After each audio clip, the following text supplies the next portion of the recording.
Many of you probably know AFRY, or hopefully after the presentation you do. We are not a new company.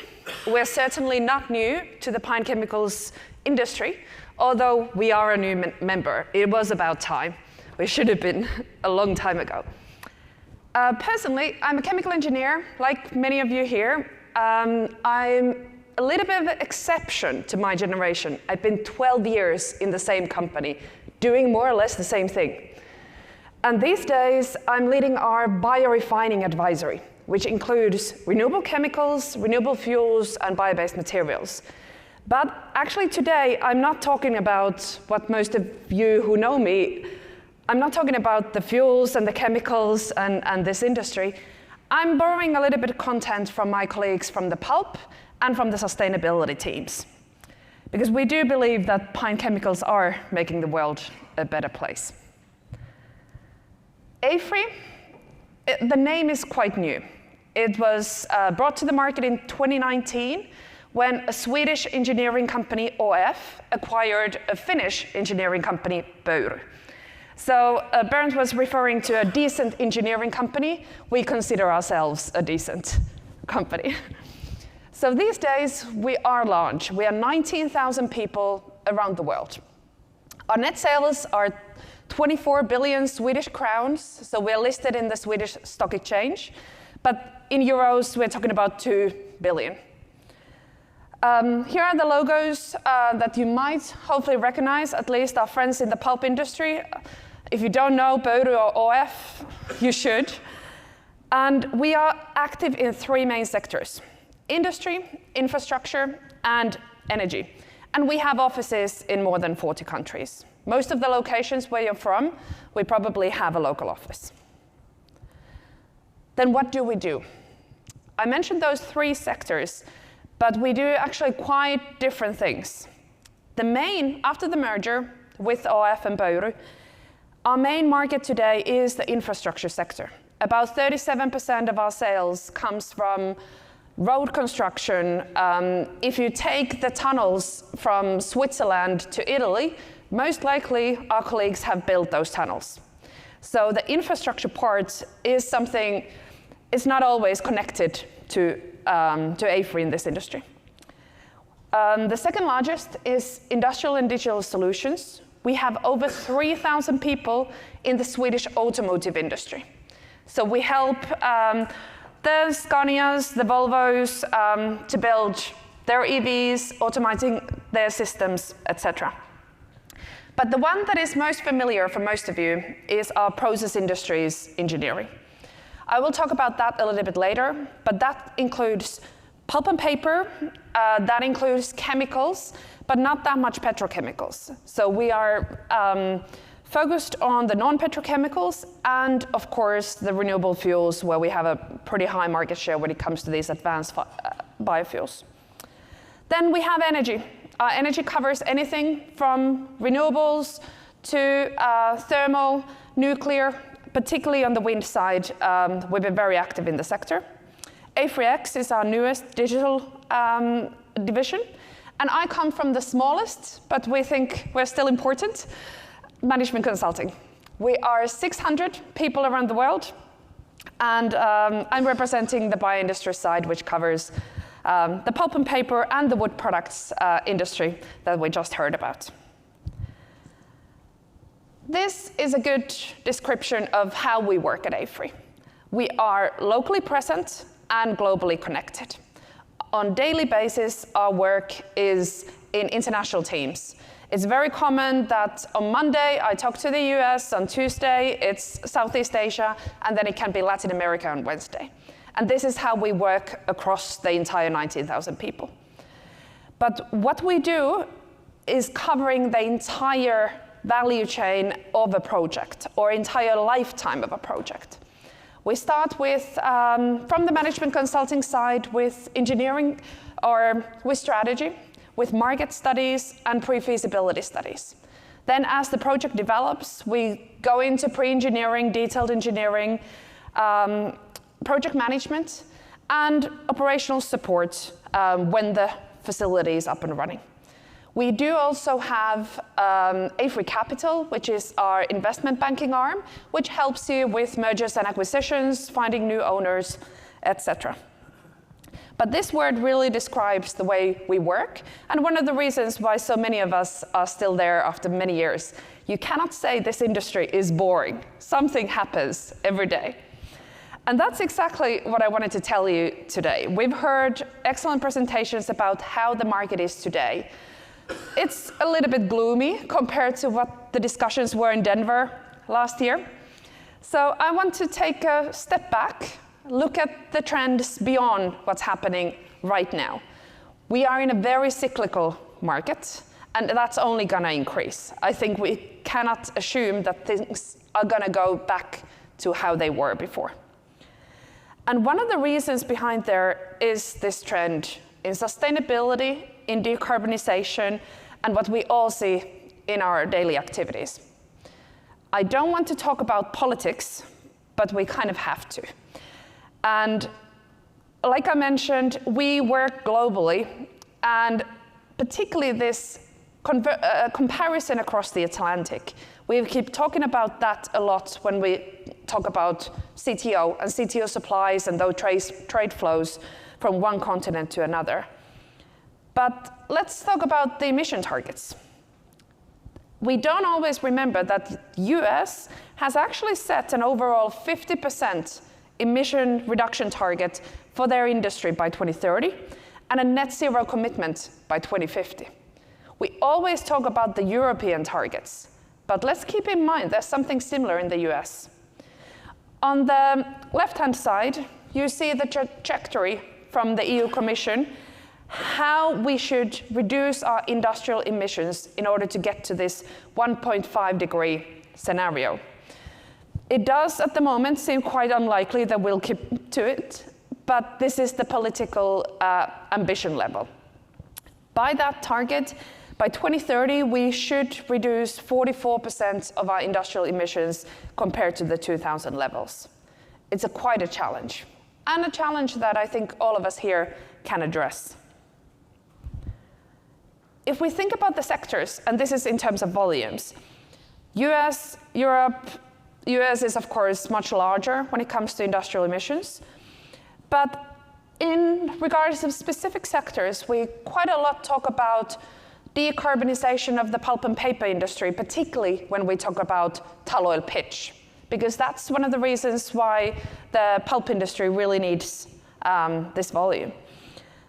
But the pulp and paper is very small compared to the other industries. We have the iron and steel. We heard yesterday about green hydrogen. That's one of the answers and one of the ways to reduce the carbon emissions in iron and steel.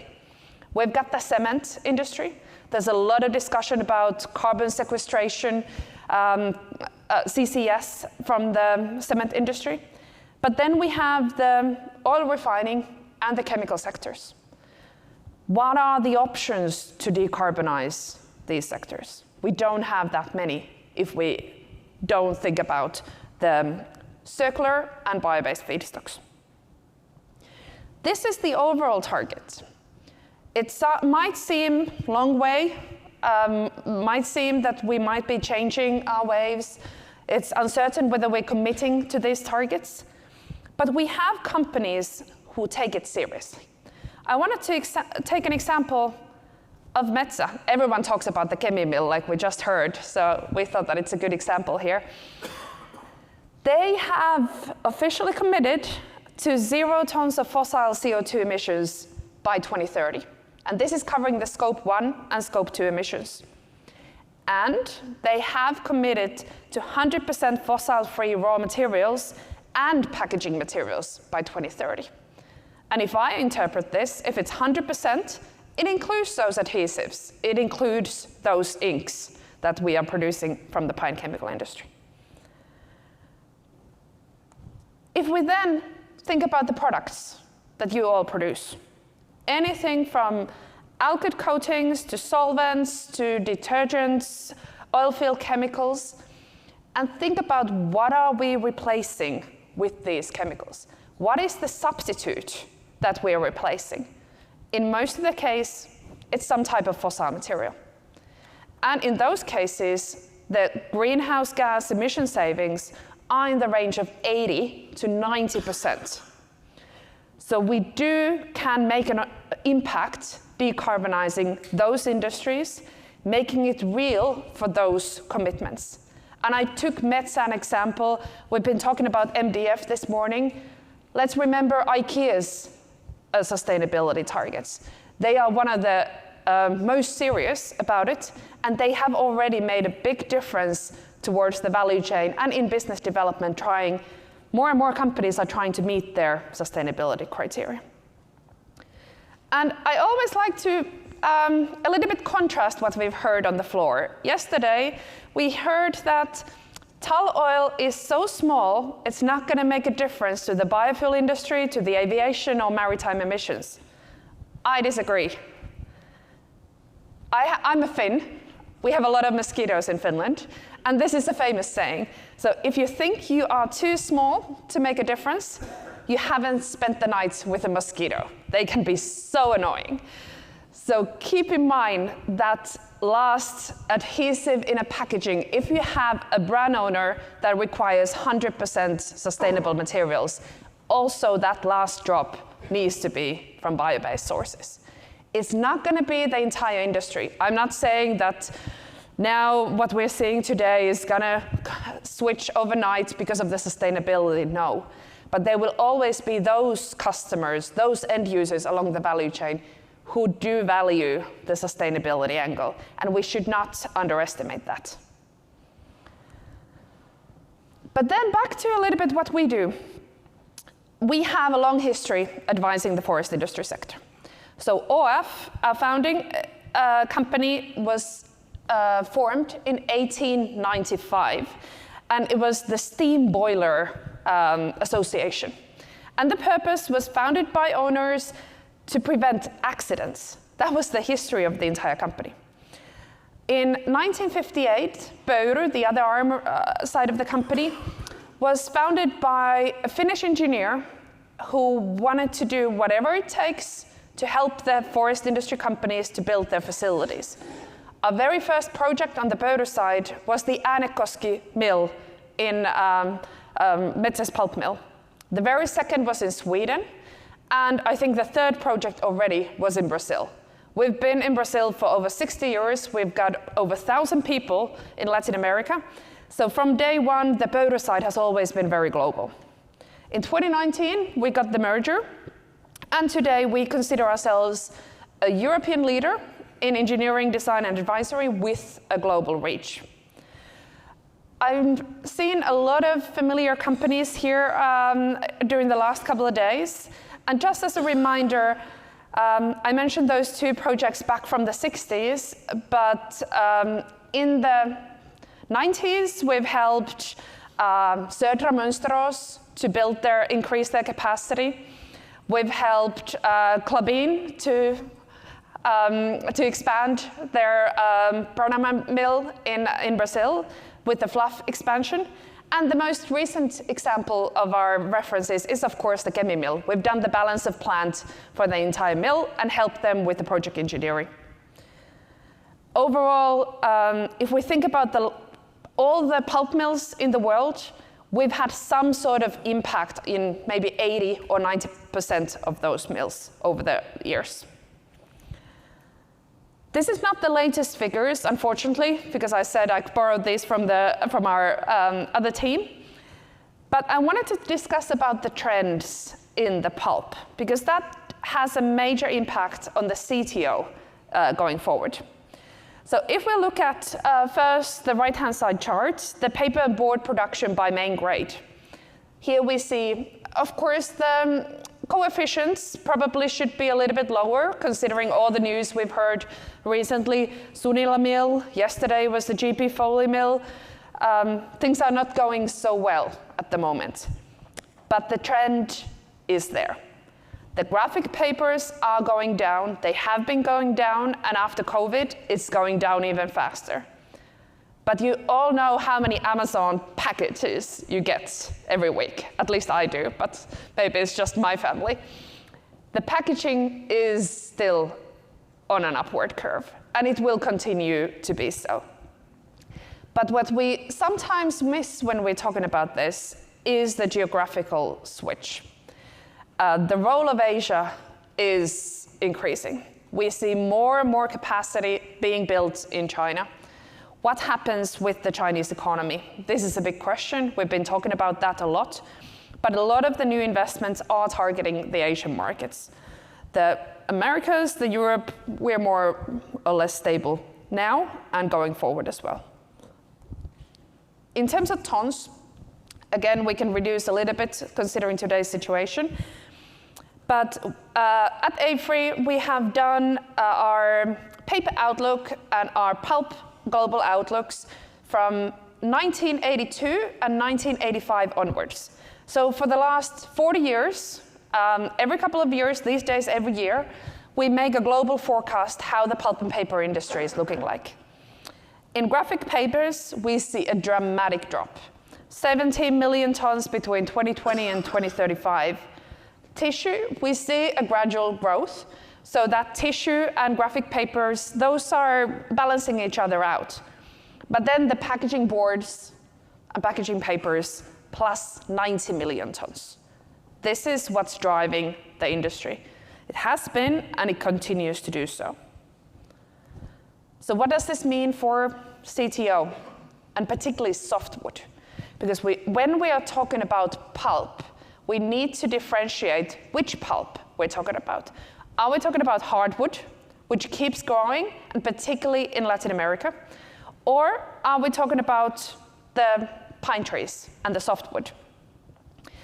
There, we also have a big difference whether it's the bleached softwood kraft pulp, BSKP, or are we talking about the unbleached grades? And the main difference here is that the bleached, that's where the graphic papers is having an impact, but the unbleached is growing because of this packaging trend. And we see that in those boxes. They're not bleached boxes. Most of them are the unbleached versions. But the growth is not significant. So we should not rely that CTO supply is going to increase dramatically along with new pulp investments.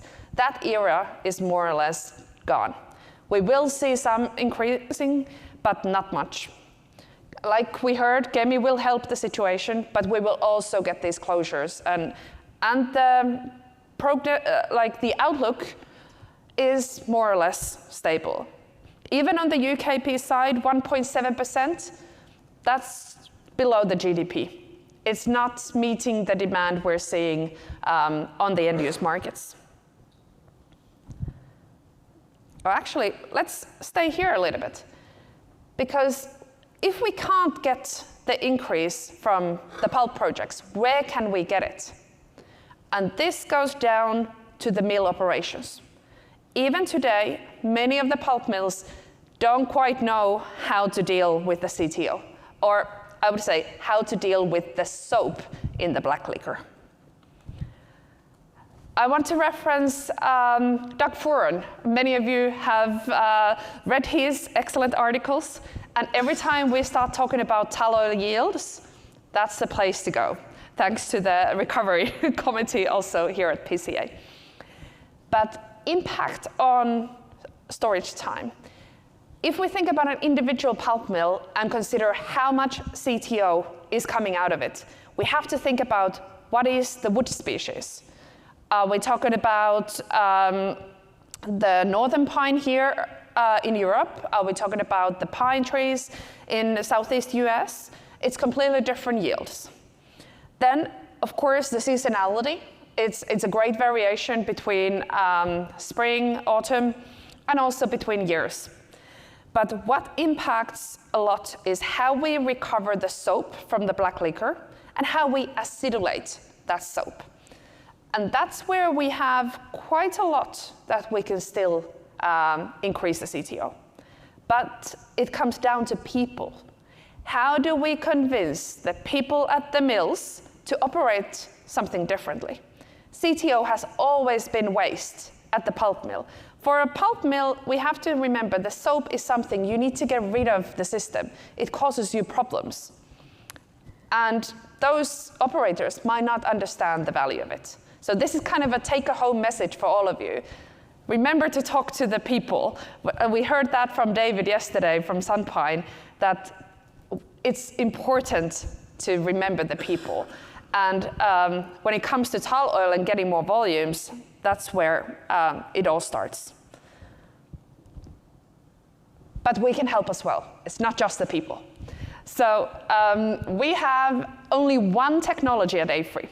So we're an engineering company, and we say that we are technology neutral, except that there's one technology that we offer, and it's the tall oil plant technology. So this is our hydrodynamic separator acetylation technology that over the years, since 1986, so almost since 40 years, has been installed in more than 30 pulp mills in the world. The latest ones are the ongoing, the largest ones in the world. So Kemi, there's the Stora Enso Oulu, and the Gascon. That's not the largest one, but it's still important. And what makes our technology different? It's a continuous process. And most importantly, you don't have to worry about those installations from 35 years ago. They are still up and running. And if you don't believe me, just send me a note and we'll take you to see those on those mills, and they still work. It's 90% lower maintenance costs compared to centrifuge because it doesn't have moving parts. It's very simple, and it is very robust, and it works. It yields a high CTO yield, but most importantly, it's easy to integrate to your mill DCS systems. It's not dependent on, does your operator remember to switch a valve? It's something that works. And it has a low noise level. If you want to talk more, I'm not the right person, but I will get you in contact with the right person. As a conclusion, I want you to go home with two things. Pine Chemicals, we always talk about the performance, but we should always also remember the sustainability and how that will play a larger role going forward. And the fact that we cannot rely on those pulp investments for more CTO. We should put the focus inside those mills and think about the operational changes as an incremental source for CTO. And I'm happy to take questions either now or I think we all need the coffee.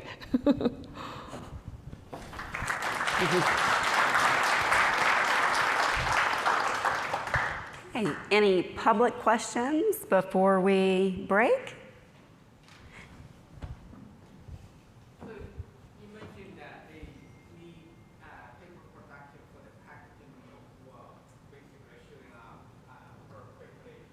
Are all the packaging paper come from the pantry, or could come from the other source of the pulp? Can you repeat the So question? did I understand correctly that you're asking, is all the packaging coming from softwood, or are we also seeing hardwood grades? We are seeing both, but the purpose of softwood in packaging is to bring the strength that you don't have in hardwood. We are seeing changes. We are seeing business development making, for instance, eucalyptus to act more like softwood. We are seeing, for instance, Yucca kraftliners, which we haven't seen in the past. So there is development, but still, whenever we need the strength, like we do need in our container boards, we need the softwood. Any other questions? Perfect. Thank you so much, Henna. Thank you. Pleasure as well. I really appreciate the fact, too, that Henna referenced Doug Foran's slide, because one thing that the PCA has offered in the past is recovery education. Typically, that's been held in the United States. And so we recognize that there's a huge succession as well with some of those legacy engineers that have all of the great mill knowledge retiring.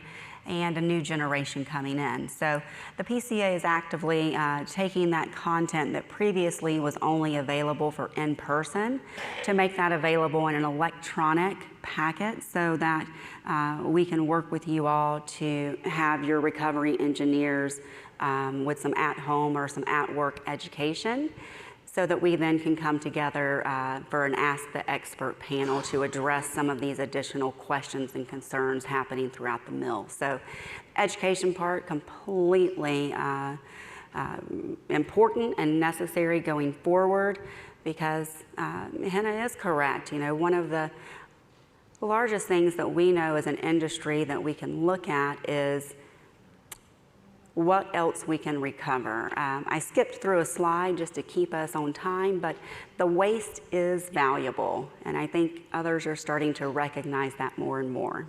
So thank you all for a lovely general session. All of the presentations will be made available just a little bit later on this evening or tomorrow morning to you, so you can go back and reference them. And we'll be sending out subsequent emails as well, just so you can share some of your thoughts and ideas for the future.